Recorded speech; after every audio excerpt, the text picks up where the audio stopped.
do an injector uniformity test here. Got a nice machine set up, and these are the injectors out of my car. You guys can see them there. I'll set up. I'm going to run this test here.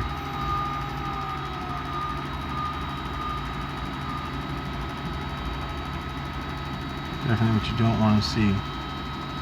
Let's talk about bad results right there. We got our cylinder number 2 injector is no good. This being really usually runs 2 to 3 bars. Pressure we're at about 2 bars right now. I'll go ahead and stop this test. Look at that. The aftermath still leaking. Damn, bad injectors.